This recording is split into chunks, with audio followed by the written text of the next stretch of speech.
Hello, everybody. How's it going? How you doing? How you been? Welcome to the weekend. It's Saturday.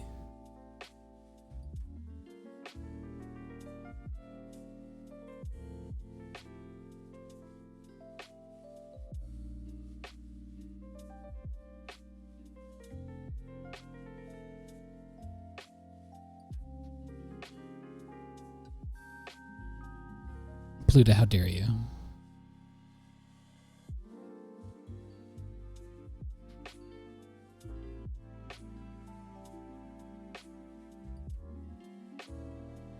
I am having a good one today. I got up, I rolled out of bed and started playing Minecraft immediately. Been on a real Minecraft kick lately. Getting right back into it. It helps that a lot of folks on the server, on the Discord, are playing it as well. I tend to bounce off of it when it's just me playing. Like, I get really into it for like a week, and then I get kind of bored or uninspired. But there's always something going on the server. So it's really exciting to log in every day and see what folks have made, what folks are up to, all their weird and secretive projects. And then build a little something on the side.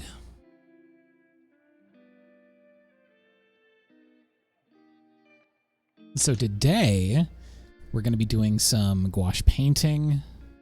I've already put the reference image in the Discord, !Discord in the chat if you would like to join the Discord. And over there in the art references section, I've put up a little picture. Now, it's a very interesting image because it has some birch trees kind of cutting across the landscape. They separate the picture in a very interesting way that immediately caught my eye. It was very eye-catching. So we're going to dive into some of that fun here today. And it is now the hour, so I'm going to switch it on over to the other cam.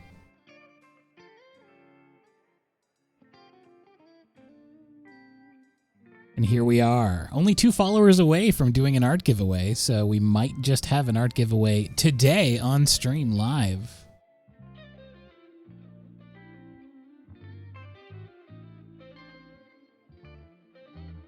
Which I'm very excited about.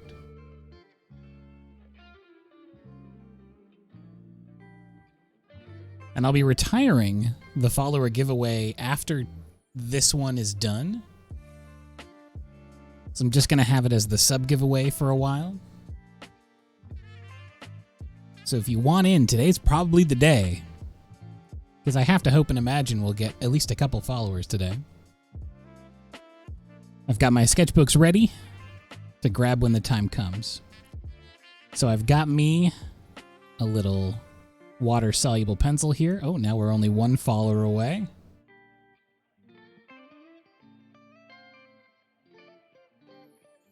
And there's the other. So we are now at 300, which means it's time to do an art giveaway. And we should probably do that before we start getting into the thing.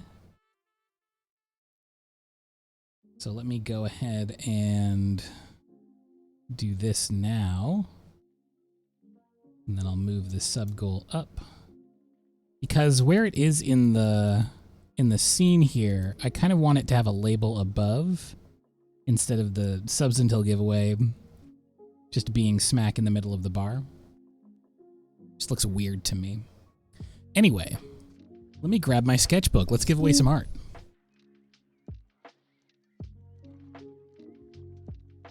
There has truly never been a better case of the early bird gets the worm on this giveaway. But nevertheless, I will tweet out what's going on here. Thurain, thank you so much for subscribing with Prime. I really appreciate that very much. Thank you, thank you.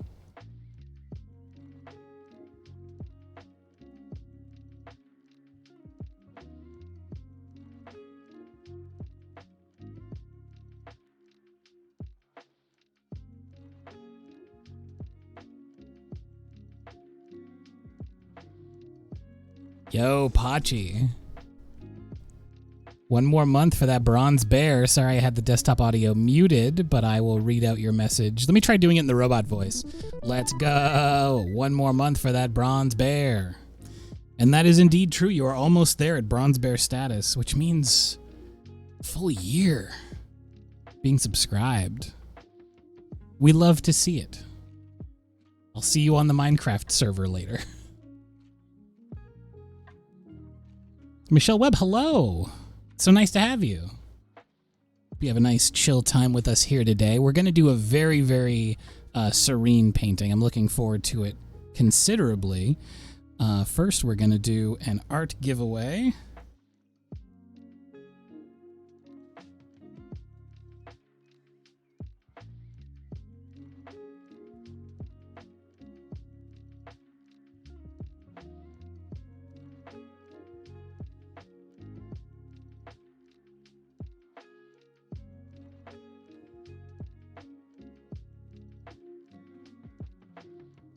Just letting Twitter know really quick, because we don't usually do one this early in the stream, but we were just on the cusp when we started here. We just needed 2 more folks to come in. So I'm gonna look through some of these sketchbooks. We're gonna see some of my previous paintings. This should be nice for the new folks, especially to see what kind of stuff I do here. So I've got several paintings here. So these are all previous gouache paintings. Most of these are from streams. This is from a Minecraft stream that I did last year.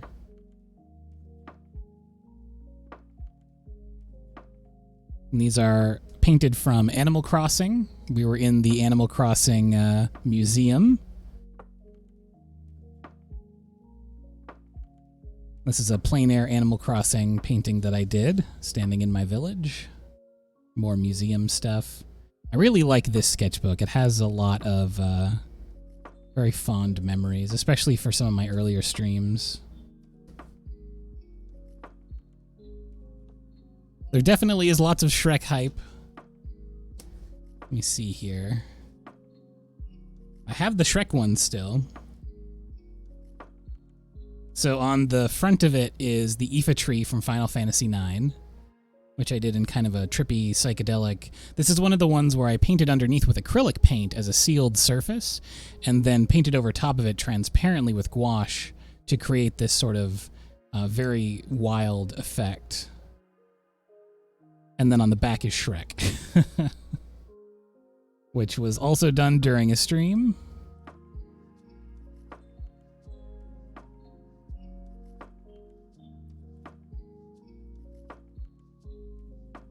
What else have we got here? We have the party hat bird. I don't know if you can see, but this bird, there's a bird in the tree and they have a little tiny party hat on. At my friend's suggestion. Got some more. This is another Final Fantasy VI thing. This is from the trail, when I was taking my daily walks on the trail and doing some plein air. I think all of these ones are from my daily walks. I would take my sketchbook out with me into the wild, and I would do little studies. So this is at the marsh. Very marshy looking, as you can see. And this is more trail stuff. Another one from the marsh, and another one from the trail. I always really liked how this one came out. It was done with negative painting, so I painted all the light stuff first very loosely in gradient, and then I cut around it with really, really dark tones to create the shape of the leaves. It gives it a nice sort of glowing, warm feel.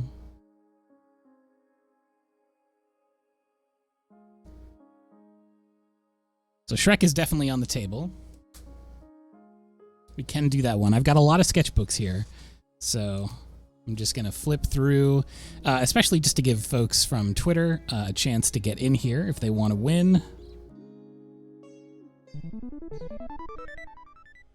This one's already falling out. What's on the other side of this one?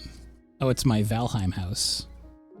This archive actually just went up on YouTube recently, my YouTube channel, where I'm finally putting up the archive. Sorry it took me so long to get started on that. But all of my archives will be going up on YouTube from now on. Yes, indeed. We're going to pick out a piece right now to do for our giveaway. We got a couple of video game related ones here. This is the Trillion Age Sprout from Earthbound. We've got a couple of Pidgeys in the wintertime sitting on tree branches. What was on the back of this one? Oh, right, it was a panoramic shot from Final Fantasy XIV. It's one of the big landscape panoramas. Dang, I really like how that one came out. Trillion Age is already trying to make an escape. It's Trillion Age on one side and then Mars, I think, on the other side. Somebody was talking to me about how the Martian sunset looks so wild.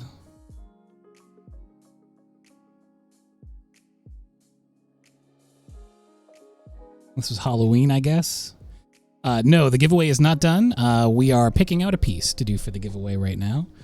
So let's see here. So yeah, this one's Halloween.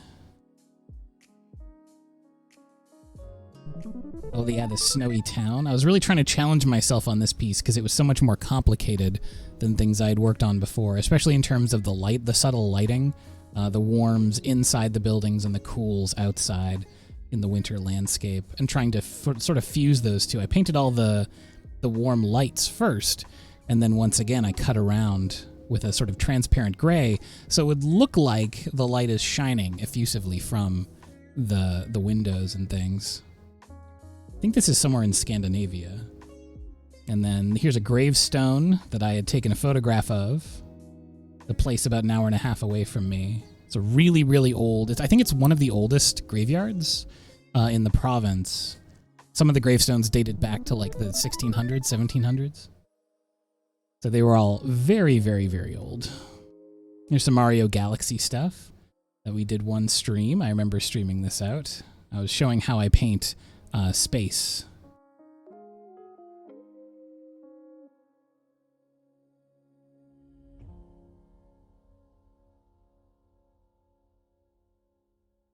Ooh, I should do this one because it's very summertimey.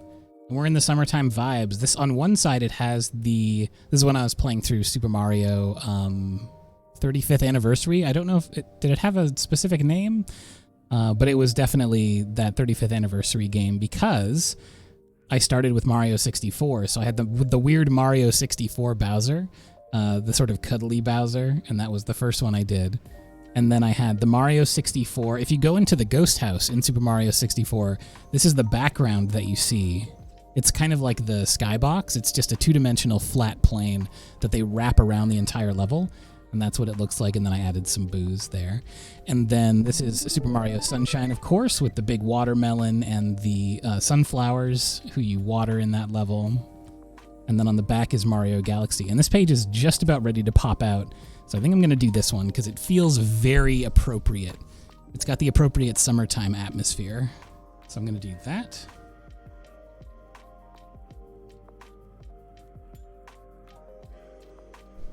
All right. So this is going to be our giveaway piece. On one side, it's got the Super Mario Sunshine, bright and shiny. And on the back, it has the Super Mario Galaxy, Rosalina's entire sort of kingdom there, floating out in space. There we go. And all you need to do to enter this giveaway is just type a keyword into chat. I'm going to determine what the keyword is now. All I got to do is go over to Nightbot and get this giveaway set up. If you are subscribed, you have a 2 times chance to win the giveaway, so just keep that in mind. If anyone wants to get their subs in now, now is the time as I set up this giveaway. So let me go to keyword subscriber luck 2 times.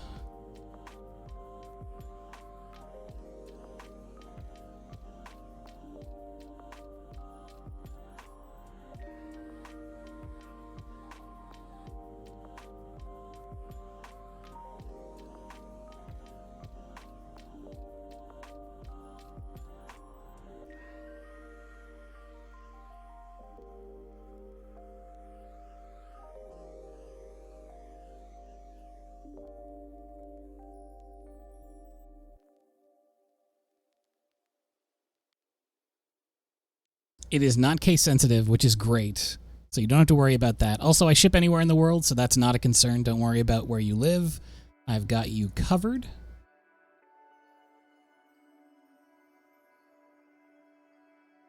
Okay.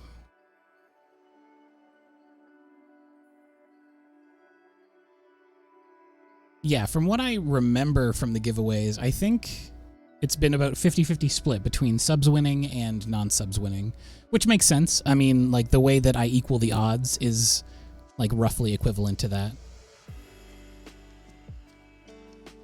So I'm going to paste the keyword into the chat. Just write the keyword. I'm also going to say it out loud, of course, in case you don't see it. So here we go. No, it's not a guessing game. You just have to type it out. I'm going to say it and then start typing it. Okay, so it is open now. The word is watermelon. W-A-T-E-R-M-E-L-O-N.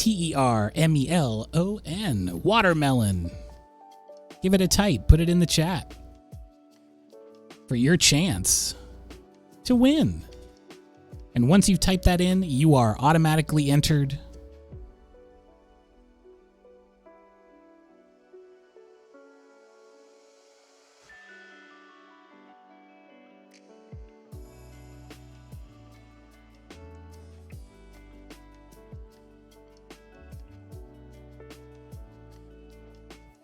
Watermelon is the word to type into the chat in order to win this piece, which again has Super Mario Sunshine on one side and Super Mario Galaxy on the other.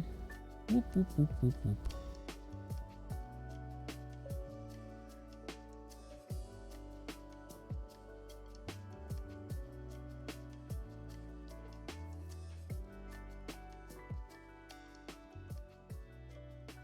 Good luck to everyone who is entering.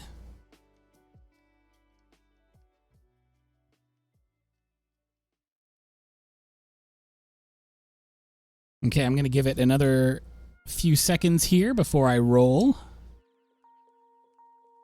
So good luck. Once again, if you're just joining now, type watermelon into chat for a chance to win this painting. And whoever wins, I'll send you a whisper on Twitch and give you instructions on how to get your piece.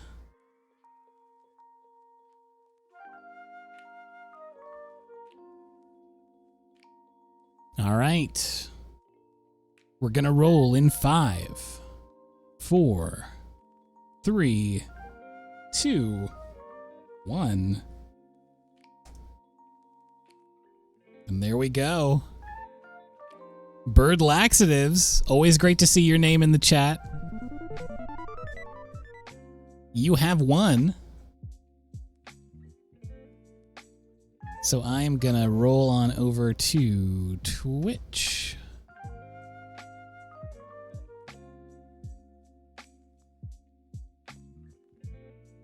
And I'll send you a little message right now.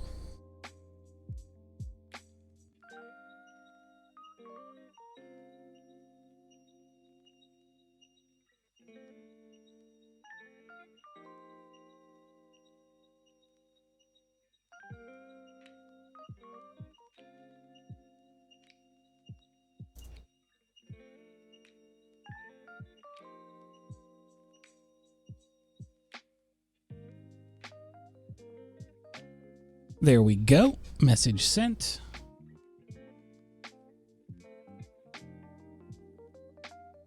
And I look forward to doing another one.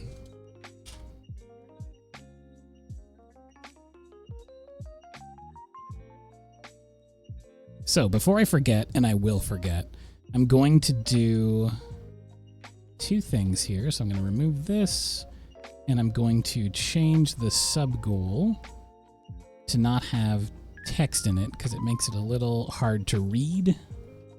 And it's been bugging me for literal months, and I keep forgetting. So I'm going to do this.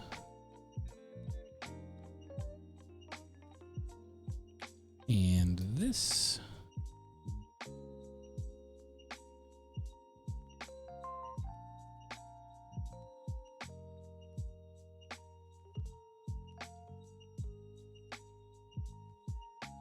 And I need to remember to do it on the Streamlabs dashboard, because as we found out last time, we can't do point-based giveaways inside of Slobs itself, which is annoying.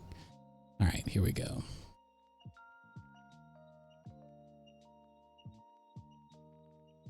And I'll be sure to put the starting amount back in there. Boop.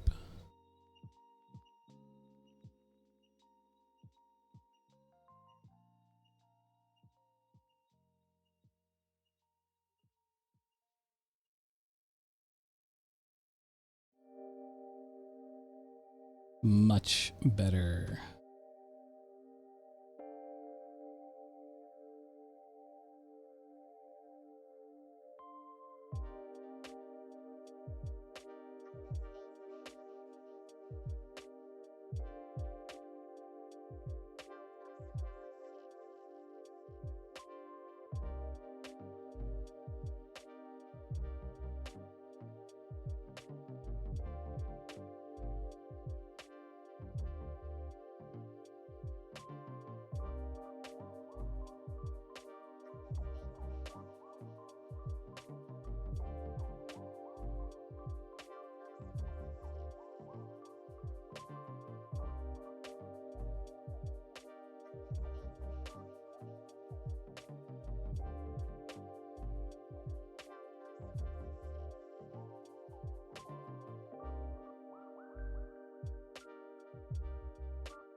Oh, for a second I thought that message said that my desk is making you want to eat jelly gouache real bad, which I would also understand. It looks really good.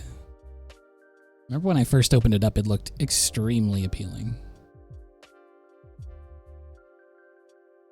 But also, I highly recommend it. If you want to just try gouache for the first time, as far as I have found, there is no better paint to price ratio. Like, it's leaps and bounds above everything else I've ever seen, which is wild. Because a lot of beginner gouache comes in tiny little tubes, but it's full of filler. It's not like good gouache. It's very chalky and weird.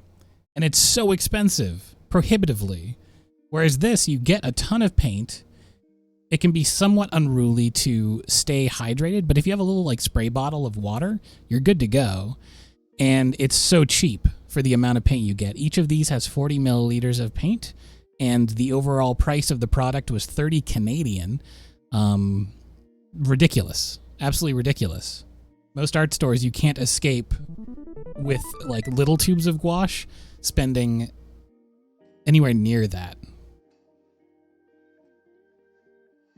And if you were getting like the fancy gouache, like I usually use the Winsor & Newton stuff for like commissions or, you know, professional pieces. And 2 of those tubes is like $30. If I get one of the like non-primaries, when I get my cobalt turquoise blue, it is about $25, $27, I think, Canadian. So yeah, the price is ridiculous. Highly recommend getting any of these. I got the Artex. But the Hemi and is there a third one? But they're all the same. They're all essentially the same. It's really bonkers stuff. I didn't believe the hype when I first saw them on YouTube, because there was kind of this trend where there was a million YouTube videos coming out being like, jelly gouache, is it good? And they all were doing it at once. So I'm like, is the company sponsoring these? Which, you know, some of them probably were, and like, no shade on that, but because it was overwhelming, I was just like, is it actually good? And so I finally tried it out for myself. And it is.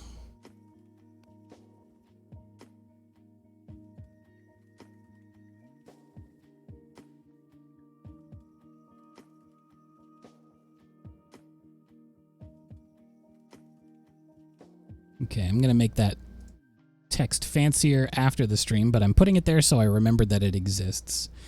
All right. Just got the Hemi one. You've been having a lot of fun playing with gouache for the first time. Heck yes. I mean, that's the thing. The barrier to entry is prohibitive for a lot of different art supplies, not just paint, not just gouache, but for a lot of stuff, you know, because a lot of the professional stuff has to be expensive because the materials they source are very expensive to produce and to acquire. But that doesn't mean it should be expensive for people who are first starting to get into it, or like don't even know that they like it. You have to have something where someone can try, you know, something on the cheap to understand if they want to continue with it or not. And that's why I'm glad that things like this exist. Now, with all that said, let's paint a picture. I'm going to set this aside. I'll be sending that off very soon, next week. And I'm going to do some sketching. So, again, in the Discord, !Discord in chat if you would like to join the Discord. On the Discord, in the Art References section, I have posted the reference that I'm going to be painting from today. And now I'm going to be looking at that and doing a bit of a sketch. So, I've got my page lined up here, and the main feature of this painting to me is the birch trees that cut across, or I guess cut up and down vertically, these bright white lines, because of course birch trees are very, very bright, very reflective bark. And they go all the way through the frame, which is really, really cool. And then the background, which is more subdued, it's cool colors, warm colors, but mostly darker value. They're sitting in the background. So I'm going to cut around these shapes. Now, if I was doing this on maybe a larger scale, or if I needed to get it done with higher precision, I'm just playing around and having fun today, but with higher precision, I would probably use a masking fluid to actually mask out the bark, which I've done before on an illustration. I did a painting, it was a while ago now, for a wonderful musical artist, Molly Lewis, and she wanted this forest painting for one of her album arts. And for that, I did mask out. It's a much larger painting, but I masked out all of the trees with masking fluid and then painted the whole background. And then I took the masking fluid off, and so I had those nice clean spaces where I was able to really go in and get the proper detail on the bark. But today I'm going to be playing around with working around a shape, but still building out the same background. And mostly I know that I can do this with this reference only because the background is built with a lot of different colors and shapes in blocks. It's not a solid, like, wash. If it was a solid wash, I would really want to be using masking fluid. But it's not. There's like a mountain back here. There are trees right here. So it's a lot of like chopped shapes. It's a lot of blocks of color. And so I know that I can kind of go in and paint in sections.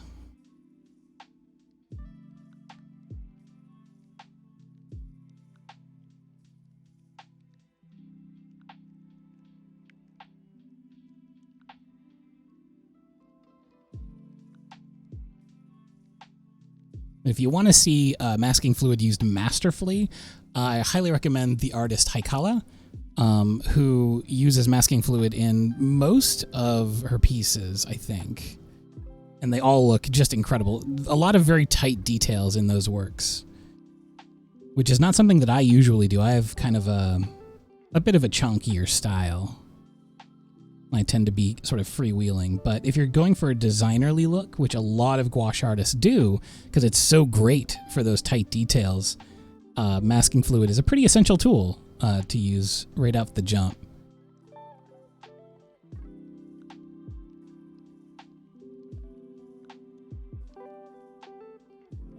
So there's lots of little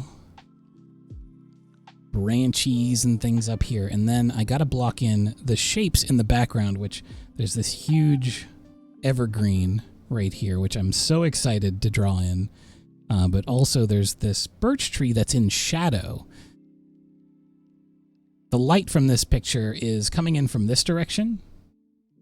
Usually when I default think about a picture, I default to thinking about light coming in from this way just because that's the way that I think. But it's coming from this side over here, so I have to be very mindful of that because this birch back here is in the shadow of this tree. So the light is only a little sliver, which makes it a great focal point for the piece. And then up here we have those distant high hills. And then several more areas here. And then another birch cutting down through. And again, we're using water-soluble pencils, which means a lot of these lines we can get rid of just by scrubbing through with water. So anything we don't want to stay in the final piece or have sort of create a wash of warm color, we can just use a lot of water on top of that and it will fade completely if we want it to. Alternatively, we can keep as much as we want by going lighter on the water. It makes it a very good tool to have. Now there's some super light grasses here that I'll be cutting in. I'll be doing negative painting just like the leaves I showed you in my sketchbook earlier, where I'll actually be cutting the dark color on top of this light color and making it really pop, really stand out very strongly. Okay, and then we have the evergreen back here. And some nice dark colors down here. And another little Christmas tree friend over here.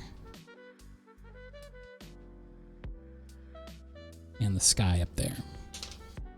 So I've got the idea kind of mapped out. And now I can go in with my big brush.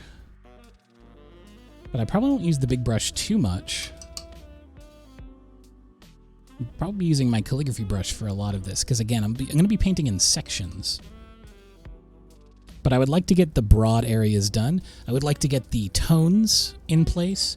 So I'm going to be working with warm tones and cool tones. That's all I'm thinking about right now. Is warm and cool. I don't want to think too like low level. I want to think just bright and high level stuff. So I'll get some red, I'll get some yellow, and some white just to lighten up that color.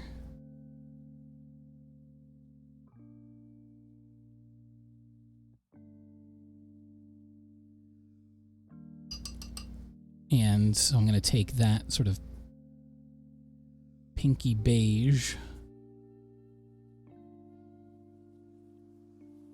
I'm going to try to keep the tones fairly intense for the beginning here, because I'm going to be using a bit of water, which always thins out the intensity of the color. So I'll go in with yellow and white and red and white and start building up the foliage over on this side.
Already, I feel the need to switch to my calligraphy brush.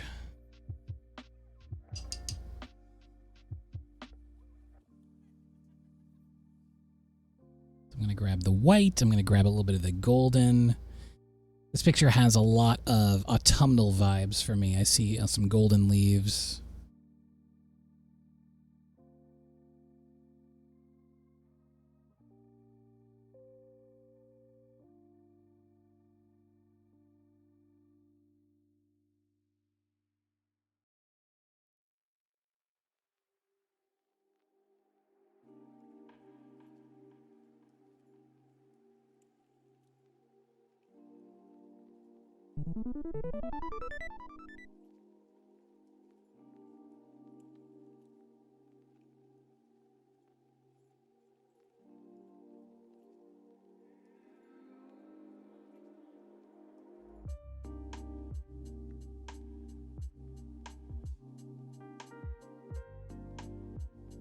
And as I go underneath the foliage, where the sunlight can't reach and the shadows are strongest, I'm going to drop in some warm, dark color.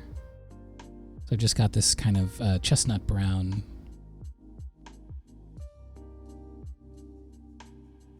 To help sell the idea of the shadows in the tree.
The stream polar bear charging over with a sword. Charging over where?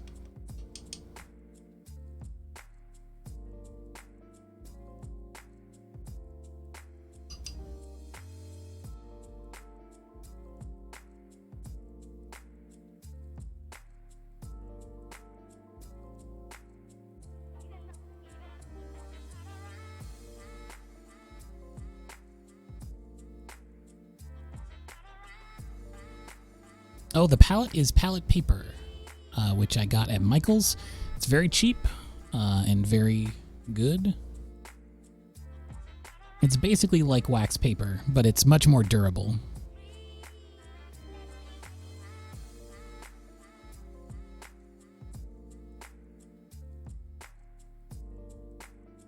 Once I get all of these flat layers done for the under colors, I'll do that sketch request.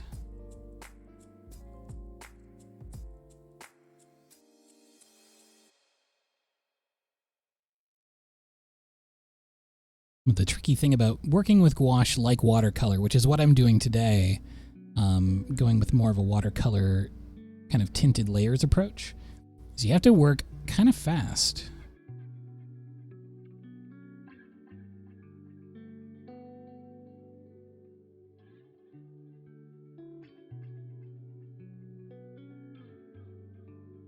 Kind of a combination fast and slow, because once I get the layers down, I need them to dry before I do the next layer, on account of if I don't wait, it kind of breaks bad, because it picks up the layer underneath.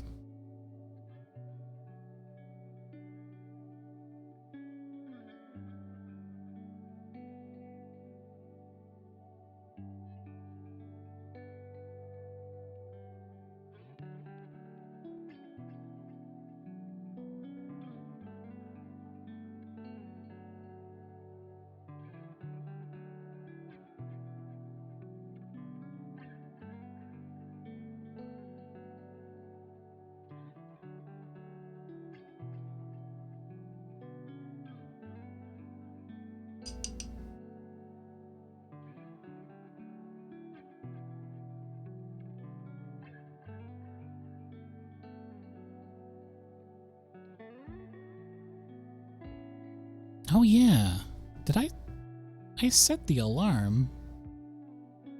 Oh, I put in the amount for the alarm, and then I just never pressed start, so this is how I die. All right, well, let's take a stretch then. Take a nice, big, long stretch and get some water as well.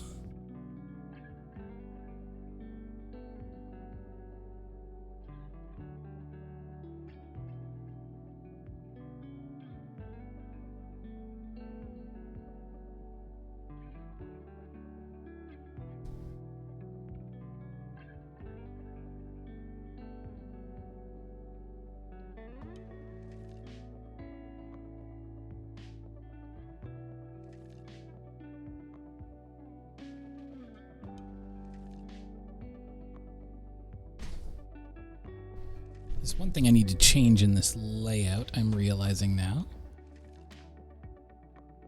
I think it is this. Yeah, so I gotta turn my PNG tuber off when I do the stretch because I'm in two places at once. Canonically inaccurate. All right, so, boop.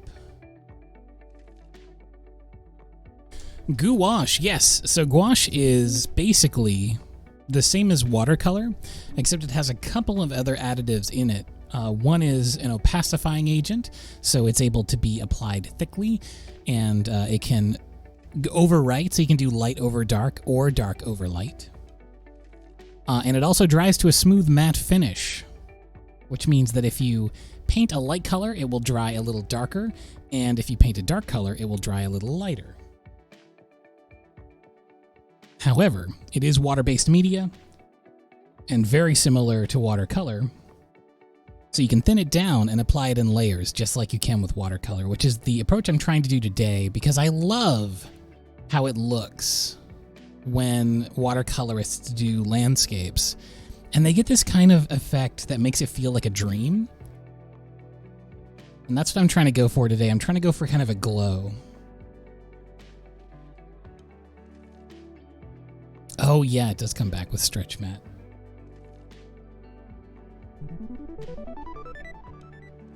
Let me go through and like mute a bunch of things on here that I should do anyway, because I don't need this or this or this or where is it?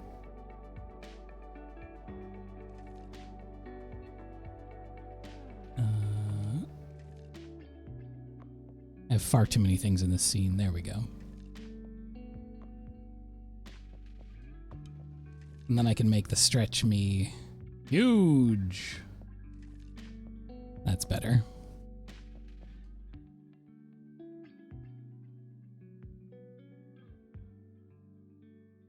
Gouache is really cool. If you've only tried watercolor, it's basically watercolor that you can have a bit of an acrylic bent with. You can, go a bit thicker with less water, and then you can cover things up. You can fix certain things to an extent. It's definitely not a miracle substance.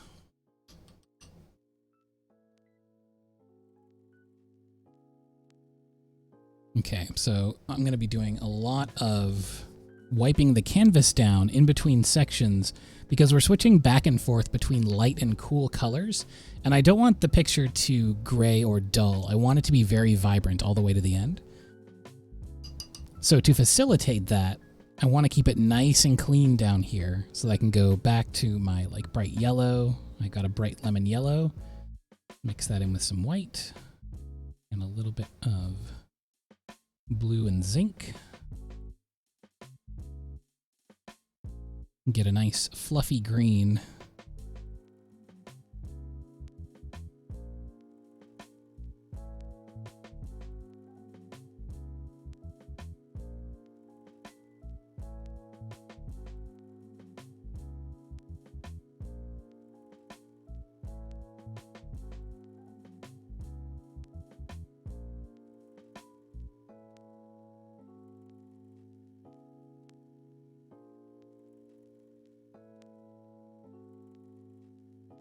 And I'm going to need a lot of this lemon yellow green combination for the evergreen tree over here.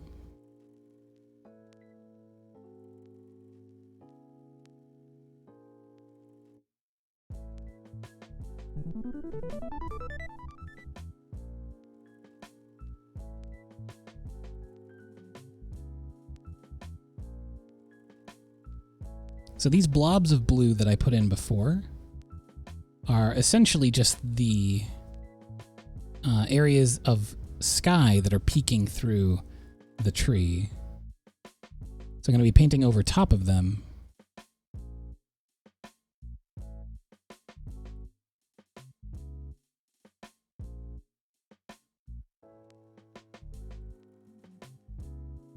At first light, and then I'll be adding quite a bit of darkness.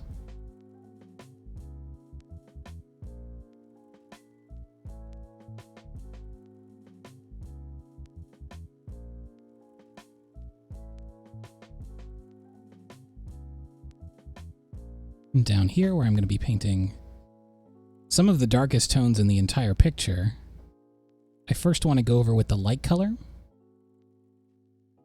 so it looks more natural when I add my shadows over top. They'll blend more effortlessly. But I also need that area to be pretty dry before I attempt to do that. And then same on this side. It's all about putting in the light colors first, then working down to a dark color. Now I want it to be a little bit bluer as it goes down.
The color of the cedar sapling in the back there is so unique, but also very subtly similar. Can be a tricky match, but it's mostly blue, really brightened up with white.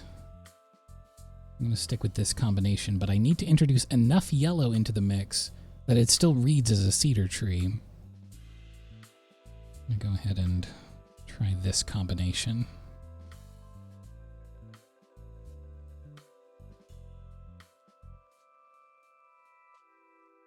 But it's a bright, almost electric light blue.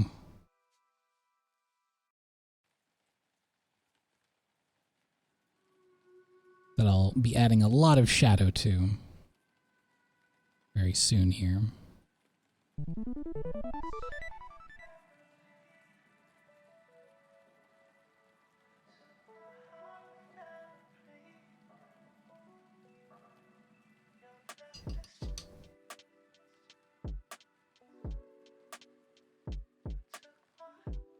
And then more deep greens.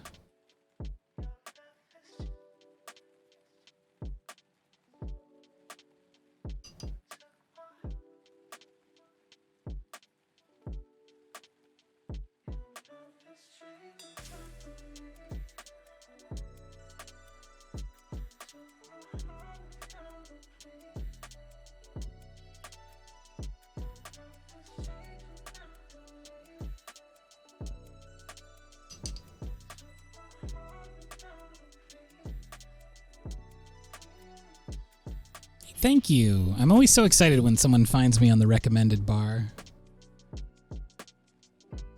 I feel like on every single website, the algorithm's always working against you. So it's genuinely very exciting when someone finds me. So welcome in. Hello. Okay, I need some bright yellow for the foreground grasses. So I want those to sing in a different way than the trees. They're similar, but not quite the same.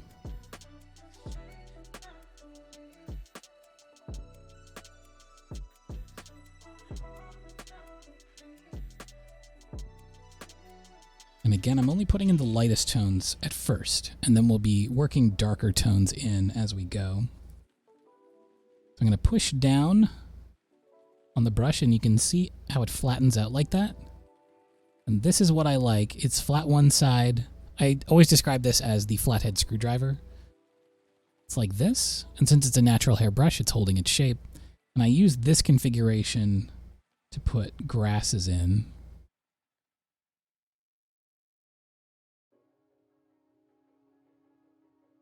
And then we're just going to subtly deepen it with some blue and some green. Work our way into the shadows here. And you can turn it on its side, so the thin side, to get some of these little grass offshoots here.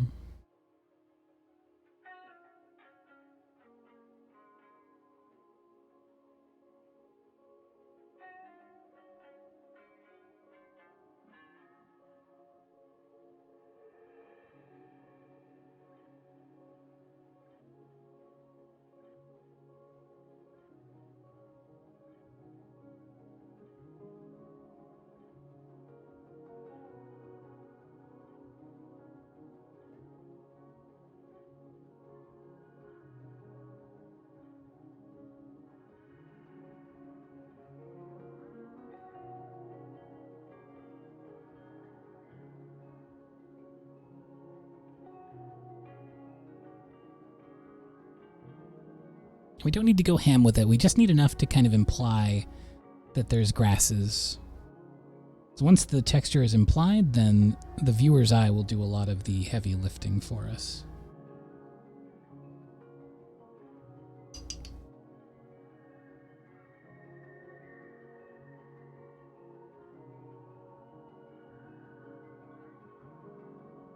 Now back into those bright, blazing greens and yellows.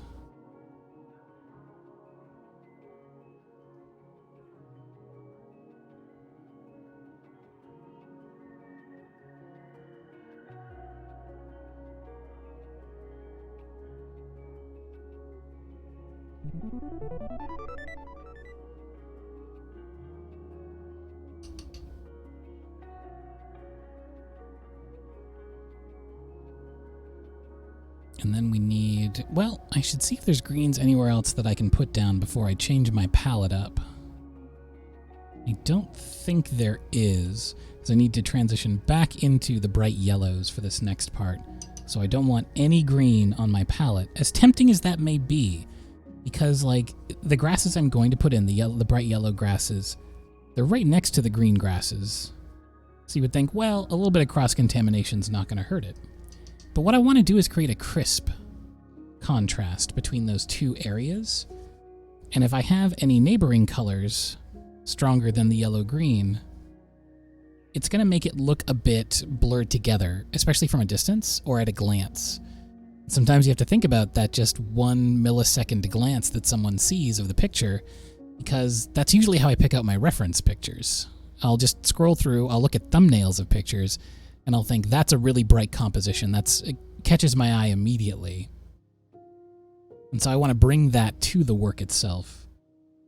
So now I'm going to go back to the bright golden color.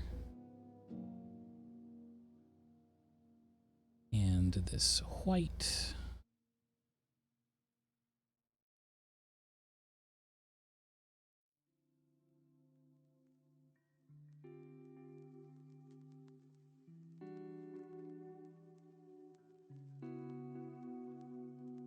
And now we can build out these extremely strong, bright colors next to the tree. And we haven't even put in the darkest colors on that background tree. Those are where the deepest values in the whole picture live.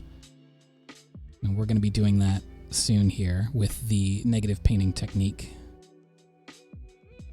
where you paint a big block of light color, and then you take that dark color and you cut in around it. Lyra, thank you so much for gifting a sub to CL. Hi, CL. Very good morning to you.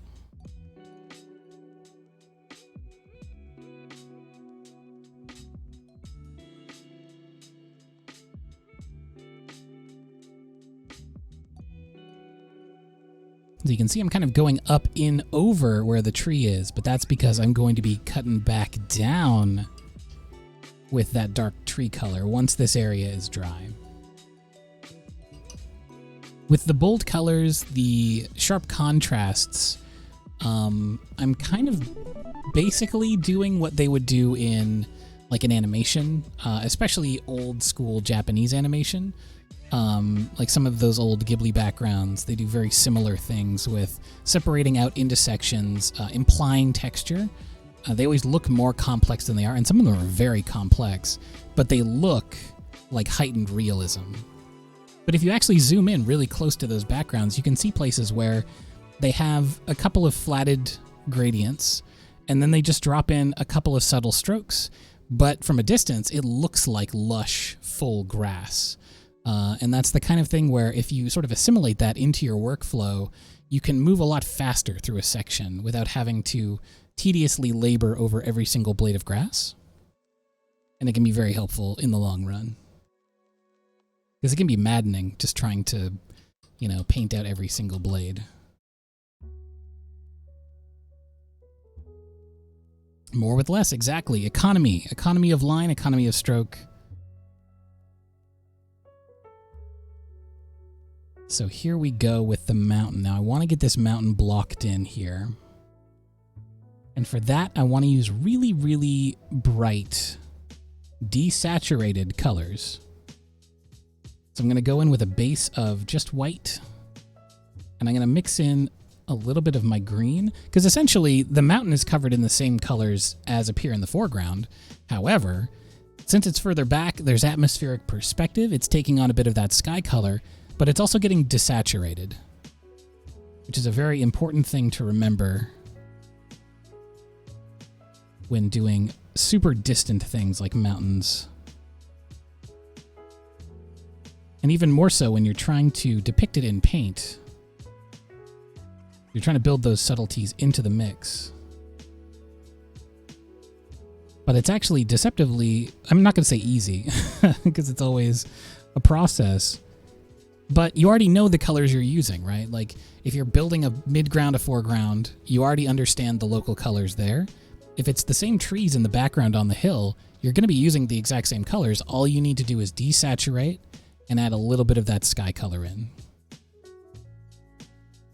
So you're looking at a little bit of that blue for the sky, a little bit of that white for desaturation and lightening. And that's what creates the atmospheric perspective. And then I'll just dip into the yellow color that I've been using for the foreground grasses. I'll get a little bit of the red color that I was using for the area over here. Mix these together into kind of a light pinkish gray. And I'll get a couple of sections going. I'll get this section here for the greener yellower, and this section over here for the warmer color. And then I'll wet it down a little bit so it's somewhat thinner and lighter.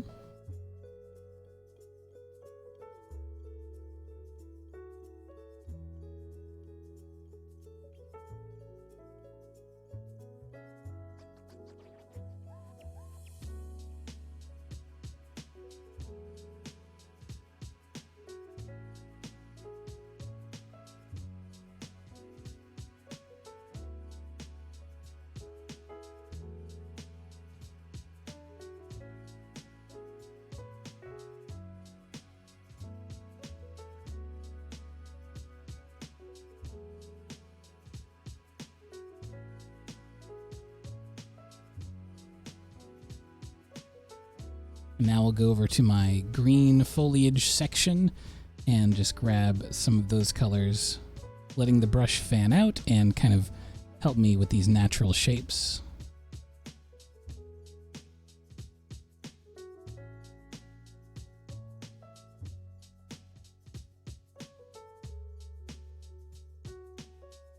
Dig back into the blue and the green for these darker trees up here.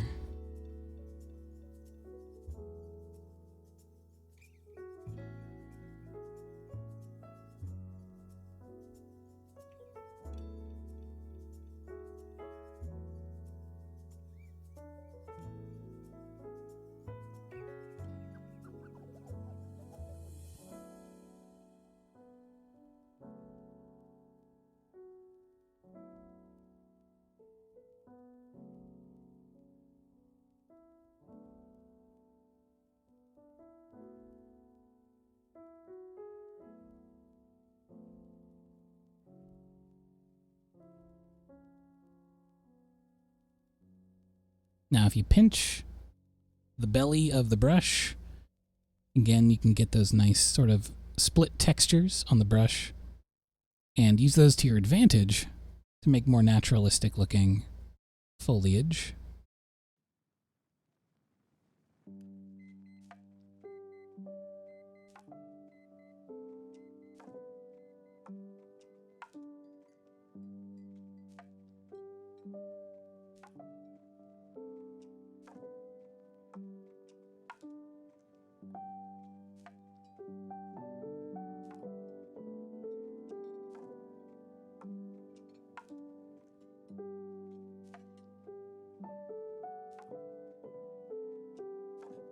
Ooh, and it is time for a stretch.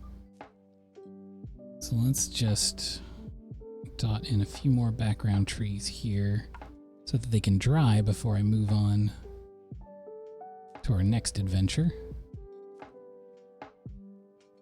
Okay.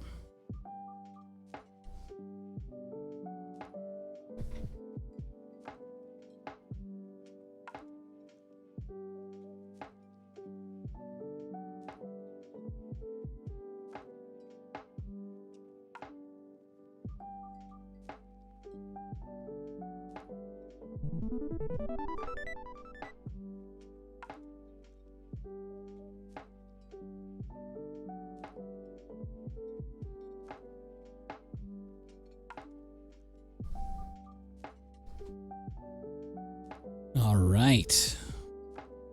Oh, I'm so excited to get to those foreground trees. It's going to kind of be the payoff of the whole procedure.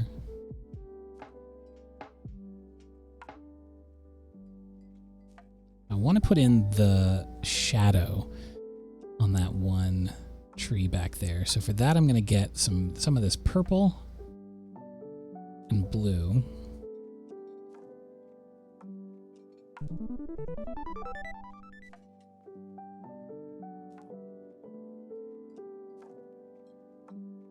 And I'm going to use this just to put in that shadow on the back tree there.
I added a little bit of warm color as I moved down the tree, just to kind of reflect how it's moving down into these golden areas down here. And when I first did it, I was like, is that value a little bit too dark? And then I remembered I haven't put in the extreme darks of the tree back here. There's also going to be a lot of dark color over here as well. So I think it's going to work out just fine. Now I'm going to use the shadow color that I've built. I'll put a little bit more blue and white in there to do the shadows on the rest of these trees, because they've all got shadows on them. This one back here is the only one that's like fully enveloped.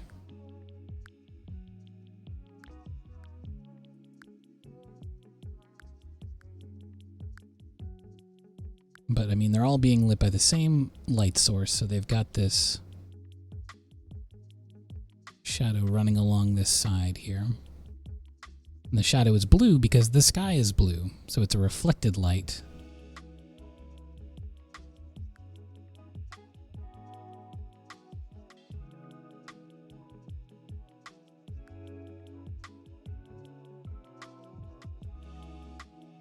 But it's not perfect blue. It's not the same blue as the sky because it has to bounce off an object. So there's like bounced light on the trees as well. I'm pushing the shadow a little bit more than it actually would be in the reference because I'm trying overall to create that very dynamic kind of old school watercolor feel.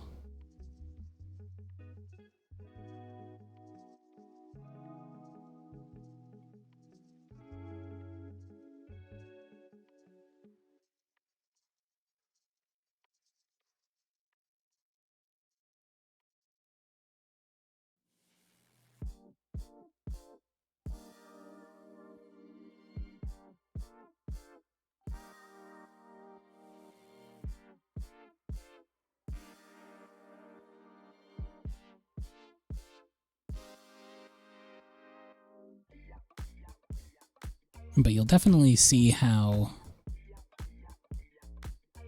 the shadows on these trees will help make them feel more realistic, especially because I'm going to be going in with some three-dimensionality. You know, the shadows curve around the surfaces.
Oh yeah, the PNG tuber? Yeah, absolutely. Yes, please do.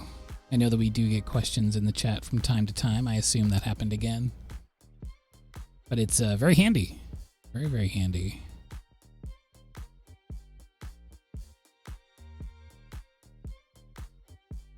I was relieved how easy it was to do because I am not technically minded.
Okay, so this area now is dry enough that I can start with the negative painting on that space. I'm going to bring in some of this deep, deep, deep green. The best way to get a dark color out of green is to introduce the color opposite, which is red. I'm going to go ahead and grab some of this bright primary red. If we just go back and forth.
Trying to get better about rolling the brush around in my hand as I work.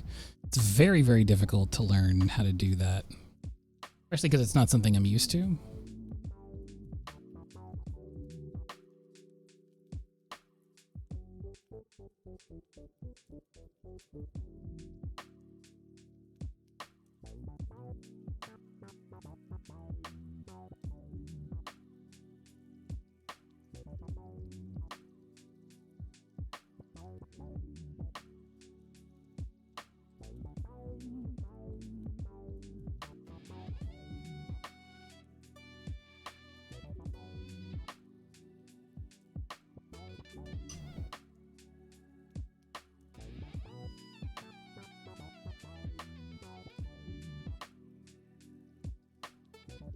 So now if I water down the shadow that I used here for the trees,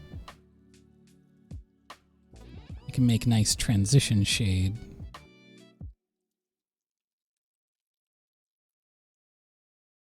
Do I have any tips for dealing with tubed gouache? Do I use them immediately out of the tube or let them dry on a palette?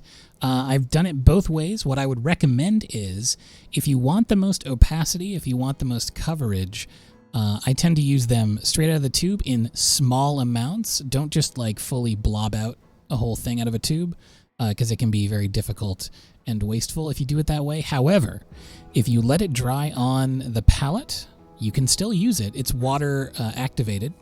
For those, I tend to set my old palettes aside if I have a little bit of gouache left over, because I just tape them down. So I just pull them up, I set them over on my second desk, and when they dry up, I use them more like watercolor. So I use them for glazes or washes or things like that. And if you put a lot of water on, you can fully reactivate them, just like give them a little swoosh around.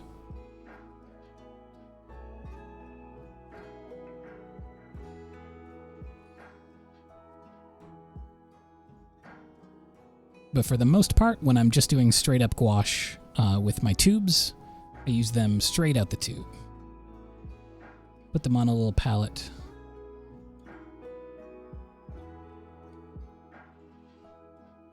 I will also say some pigments dry a lot faster than other pigments. The reds tend to dry really quick. Something you gotta kind of be careful of and watch out for. Now, as the color goes into the background here, I am adding a little bit more blue for that atmospheric perspective.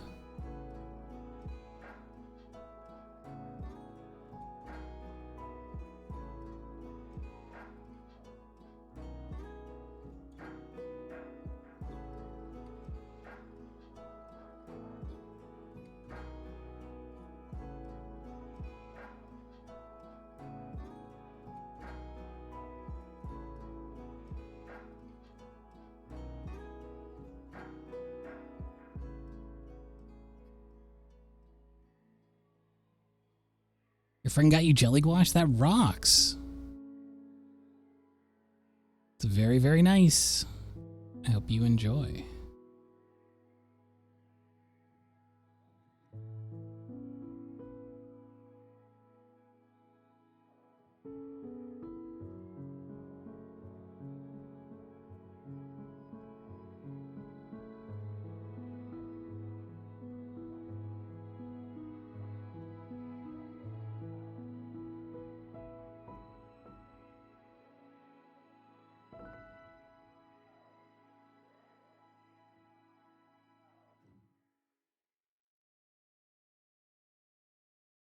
So now I want something a little bit more grayed out. So I'm going to mix the medium green with the red to get a desaturated green color. And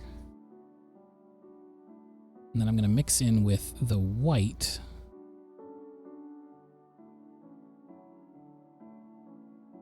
And try to mix up to a good cool gray.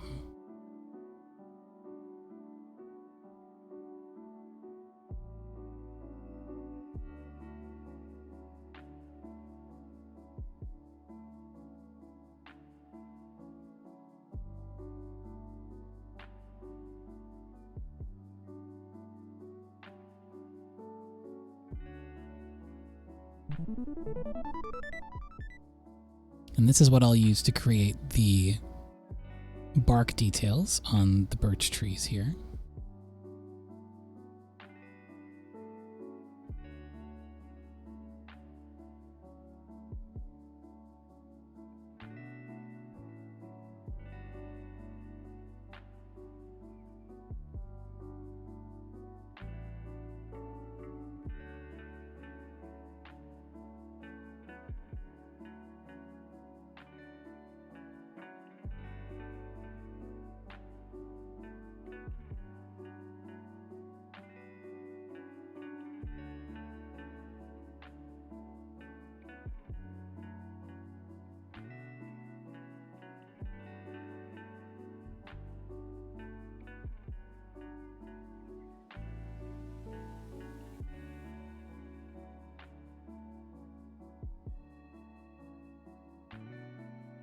And I need to use a much darker mixture of this to properly fill in the details on the shadowed tree.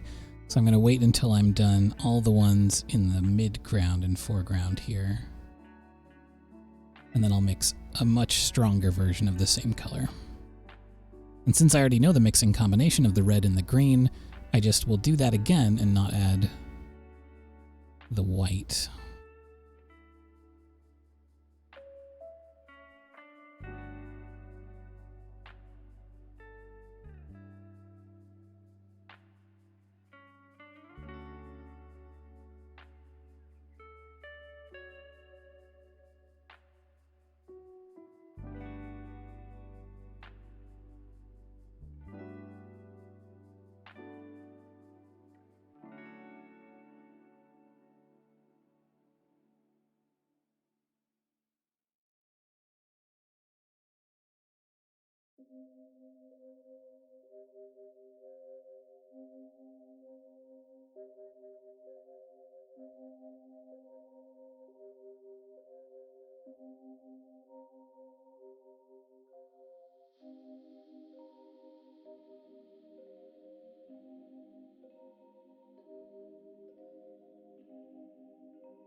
I like getting to this stage of the value composition because it's when things start feeling real. You know, once you're able to sort of get to the point where you've got the full tonal range of your piece. Because I'm not going for, you know, abject realism, but if enough of the values fall into place, it kind of does the work for you. You know, the details don't have to be super tight and nailed down. A lot of these branches are just going all hither and yon. But the values do a lot of that work.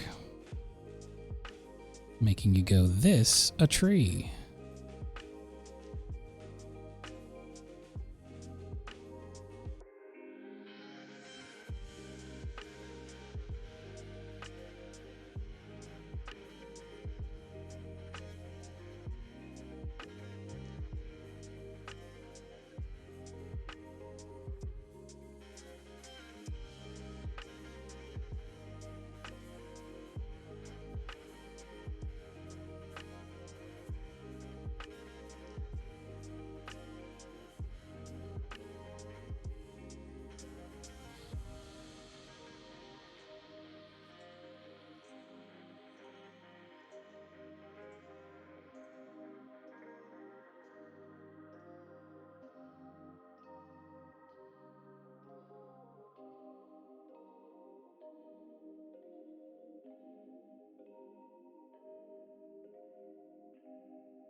Okay, now for a much darker version of those detail colors.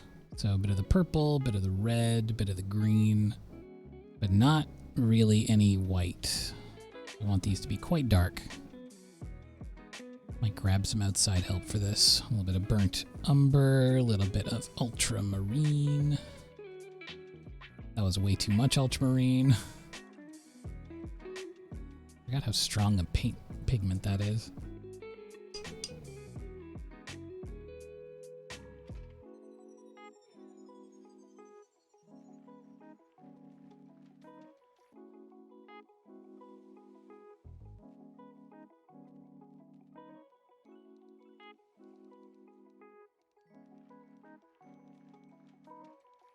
Yeah, they really pop, right? It's kind of wild.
Ooh, time for another stretch break.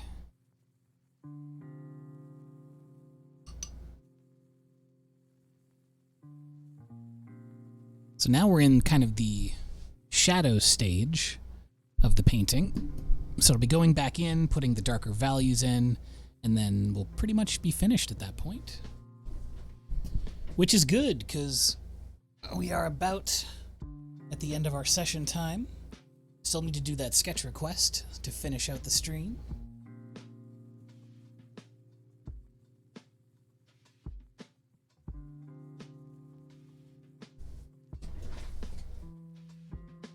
Yeah, my phone alarm is definitely much quieter because my microphone is directional, so it's far less likely that you will hear it, even though it's loud for me. All right, let's get hydrated here. And back to it. So I'm going to grab some... Well, first I need to clean the palette here.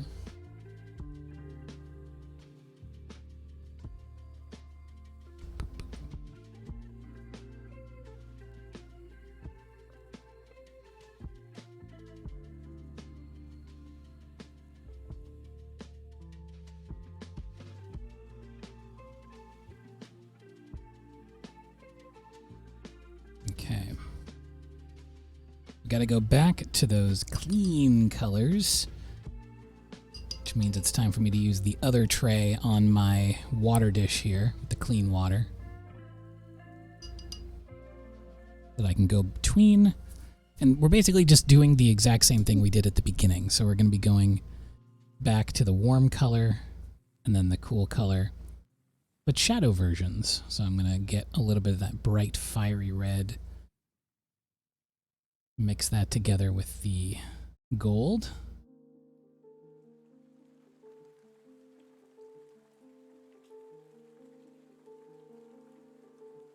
That's the beautiful thing about getting a big heavy ceramic water dish. There is no way. You would have to go so far out of your way to drink from it because it's very heavy, which is nice. Get some of this berry red as well.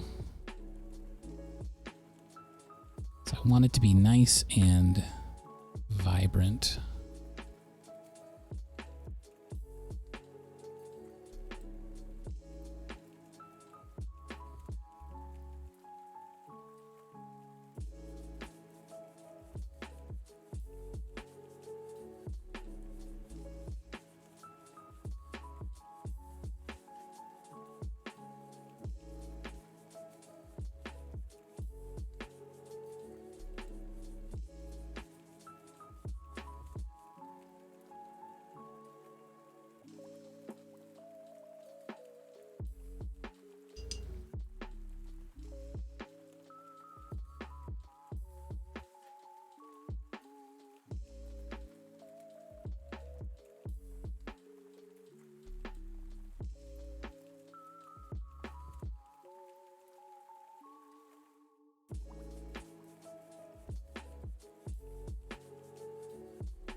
Eiffel 1 burn Eiffel 1 burn Eiffel 1 leg yee ha bb 9 months of epic chill streams. Heck yeah, Nadraz. Thank you so much for 9 months.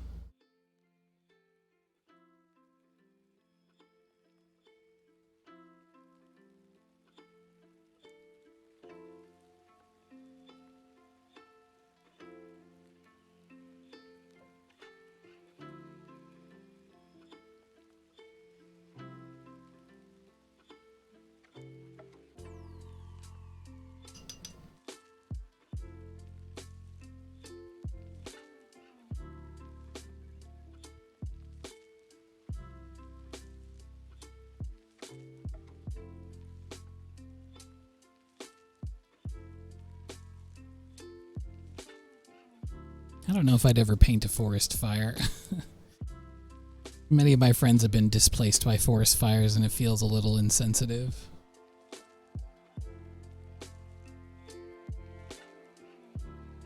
I'm having a very chill Saturday.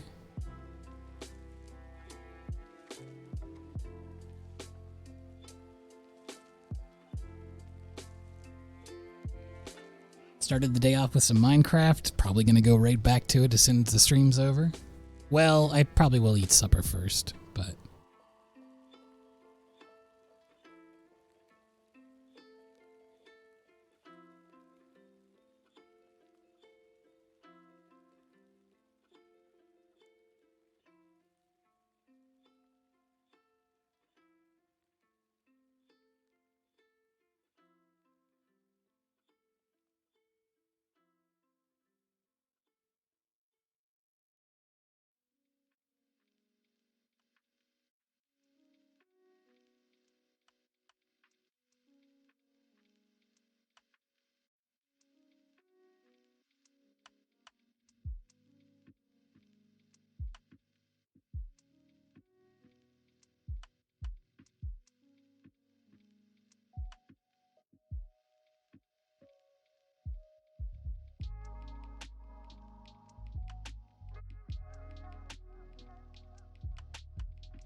Oh yeah, I forgot all the dark. There's a big dark spot right over here. I need to do the shadows on the trees back here as well. This is very exciting. I love doing all of these shadows. So into this yellow mixture, I'm going to drop a bunch of deep green.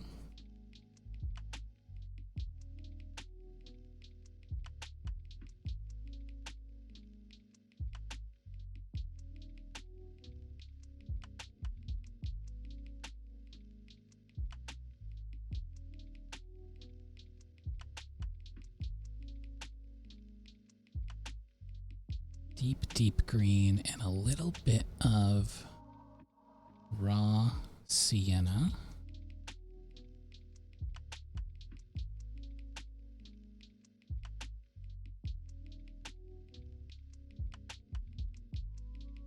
Ooh, Korean barbecue. Is someone going to Korean barbecue?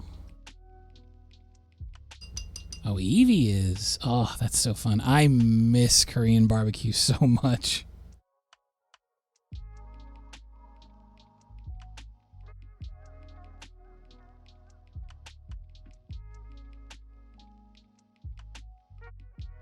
We don't really have anything of the sort around here.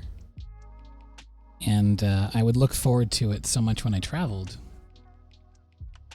And I will again.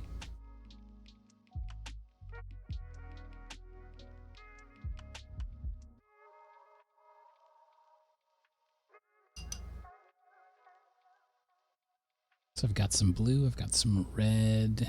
I'm gonna mix those down together and make a nice shadow color. And I'll be using that on this tree back here. Now I could just go in with dark green like I did for the foreground tree. However, I want a bit more atmospheric perspective, and purple affords me a chance to have a little more color harmony with the rest of the picture and not make the background tree look like the midground tree. Because if I did, there's a big chance that it could just get lost in the shuffle. And I always think about these things as, what does it look like at a glance, you know? Like if you only caught this picture out of the corner of your eye, could you differentiate between the midground and the background tree? Try to keep that stuff in mind when I'm putting together these scenes. And something that comes a lot from working in comics and also animation is, generally speaking, people are only going to see this or register it for a very short time. So it has to read strongly immediately.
I'm nearsighted, so I take off my glasses to see if the art's still readable. Ah, that's a good technique. I do a lot of squinting, which is, I don't know if that's good for my eyesight overall. I mean, I have really bad eyesight anyway.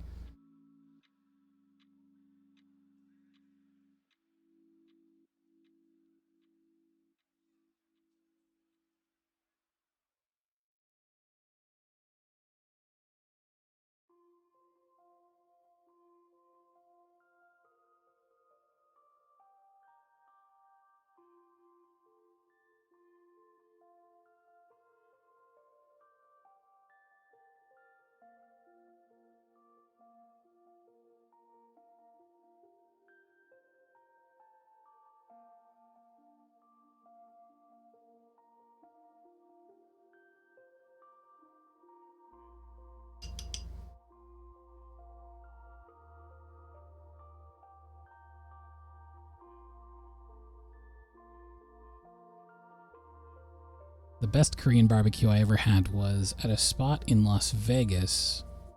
And I think it was all about the experience and maybe not necessarily the restaurant itself, but it was a huge group of us. We were all there for Final Fantasy Fan Fest. And so it must have been 2017, 2018, something like that. It was a long time ago now. But it was a huge group of us and we all went in together. And one of my friends who was there was kind of like the alpha ringleader. And she was just constantly calling shots, being like, what do you want? What do you want? I got what you need. Like, let's do this. And it was very thrilling.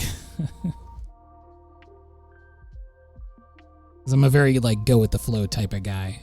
So I really like when you're with a big group of people and there's someone like that that just takes care of it. When you're like, yes, here's a bunch of money. Like,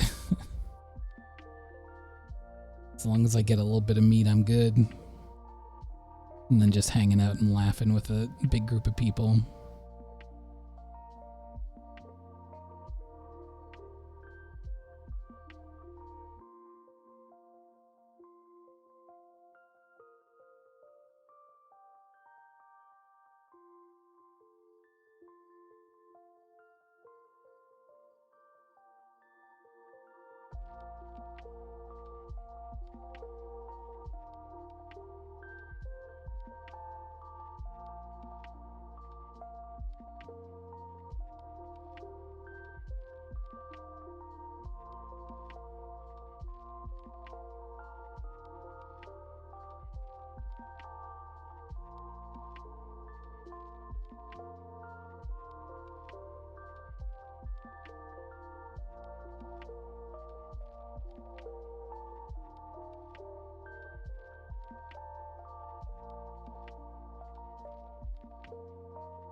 All right.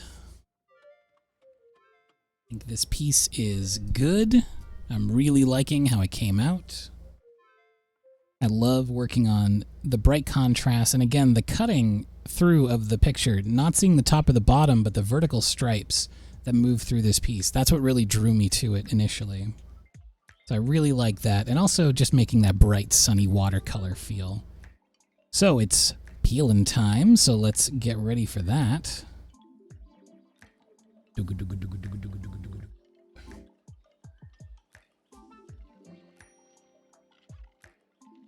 A nice clean edge here.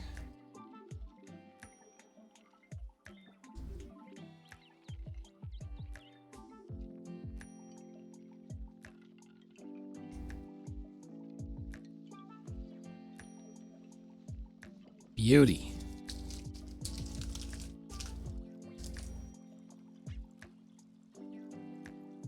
Give that a sign. What do we got? The 17th of July. We're rolling up to the end of the month.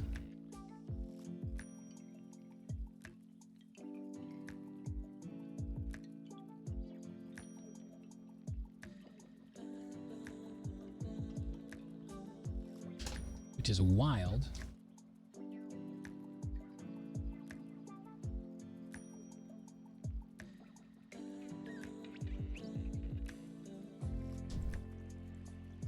Okay, so I'm going to put this aside. I'm going to work on the sketch request that we got. I've got a piece of scrap paper right here. Oh, Nadros, thank you so much for gifting that sub. Appreciate that.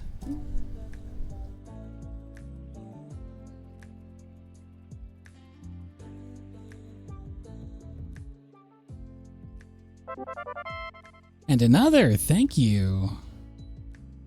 Very generous, thank you so much.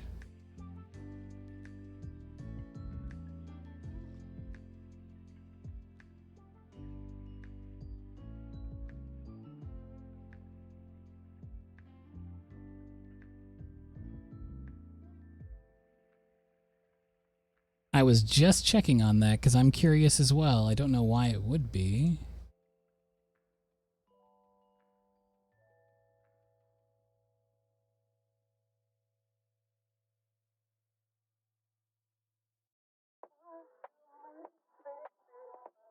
It seems like such an easy thing to build, but what do I know about computers?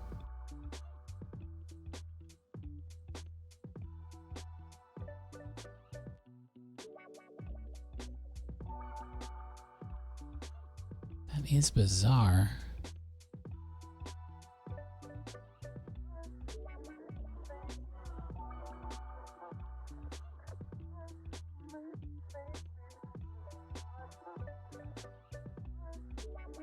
Well, I'll make a note of them and I'll add them in for the next stream, because that is silly. But thank you once again for gifting those subs. I really appreciate it. And now we're going to draw, what was it again? The stream polar bear charging over with a sword, which sounds intense. Let's go ahead and zoom in a little bit more.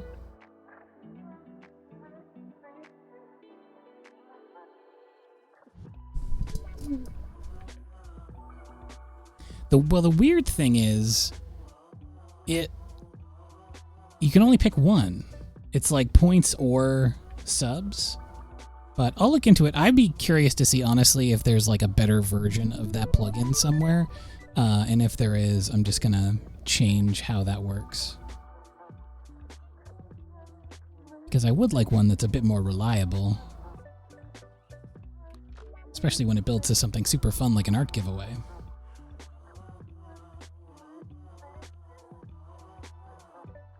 Is this a night mod bear?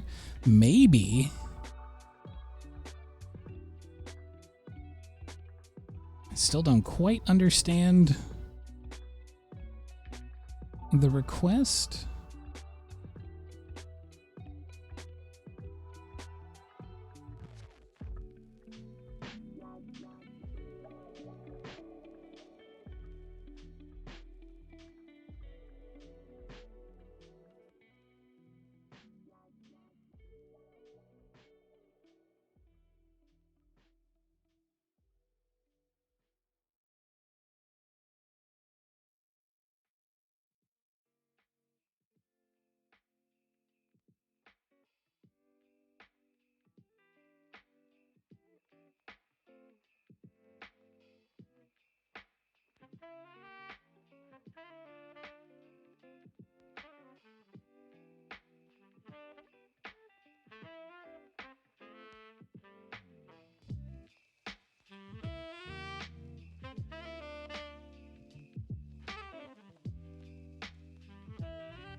Wait, I need to Google this.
This is going to be me very shortly once I log in. And there's the final alarm, which means we're here at the end. Thank you so much, everyone, for coming through today, hanging out with me. I really appreciate it. As always, I'll be back. When will I be back? Oh, I have a special thing coming up on Monday. I'll tell you more about it on Twitter soon, but I'll shout loud and clear on Monday. So be ready for that. I'll announce it in the Discord as well, so if you're not on Twitter, that's totally fine. I get it. Exclamation Discord in the chat if you would like to join the Discord and be notified when that happens. Otherwise, I'll be back with my regular schedule Tuesday, Thursday, Saturday. Very excited to tell you about the thing that I'm going to be doing on Monday. But until then, please Have a restful night/morning/whatever it is, wherever you are, and I will see you on, well, maybe Monday. I'll announce it soon, I promise. It's very exciting. Goodbye, everybody.